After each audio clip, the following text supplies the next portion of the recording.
गिबियावनो साफ्रोमबो media person नोंथांमोननिसिम आङो साबायखर बावबाय दिनै बेयाव फैनायनि थाखाय। दिनै जों प्रेस मिट होनायनि गुबै थांखियानो जाहैबाय गुरुदेव कालिचरण ब्रह्म ट्रास्टआ बोसोरफ्रोमबो गुरुदेव कालिचरण ब्रह्म बान्था होबोगासिनो दङ आरो देग्लायबो जोङो सासे सायख'नायखौ जोङो नुबाय, जोंनि जुरि बर्डआ सायख'बाय आरो बिथांमोनहा सायख'नानै हरनाय केन्डिडेटखौ जोङो एप्रुभ खालामबाय। देग्लायनि बान्था मोननो गोनां केन्डिडेटनि मुङा जाहैबाय फरेस्टमेन अफ इन्डिया, नोंथांमोनहा बयबो मिथिगौ। बिथांनि मुङानो जाहैबाय जादब मलाय पायें आरो बिथाङा पद्मश्री बान्थाबो मोनदों।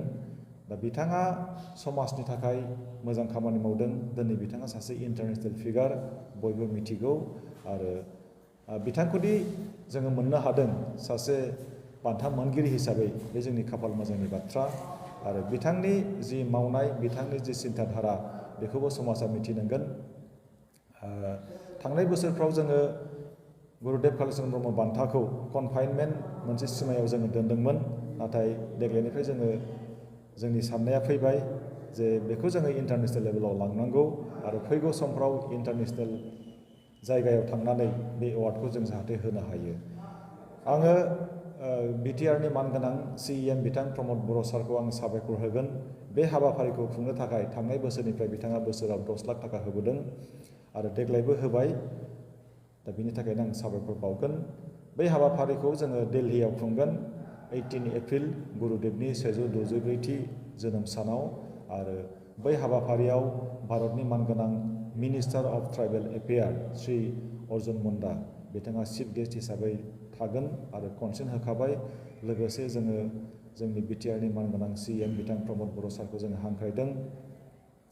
आसामनि मानगोनां मन्त्रि मुस्रि उर्खावगोरा ब्रह्मखौ जोङो हांख्रायदों आरो रायजो सभानि मानगोनां MP रोंगोरा नार्जारि सारखौबो जोङो हांख्रायदों आरो बेजों लोगोसे माखासे जोङो मेलेमजिबि बिथांमोनखौबो जोङो हांख्रायगोन आरो जोंनि प्रग्रामा दा बे रोखोमनि जोङो आसामनिफ्राय 300सो मानसिफ्रा थांगोन आरो बुंनांगोन जोङो ओरैबायदि मोनसे लुबैदों जे बैयाव जाय बाहागो लाहैगोन हौवाफ्रा गासिबो गामसा गाननानै थांनांगौ, गस्ला गुफुर आरो गामसा गोथां, आर'नाइ, बेखौ जों लुबैदों आरो बे जोंनि मोनसे गोदान सानथौ।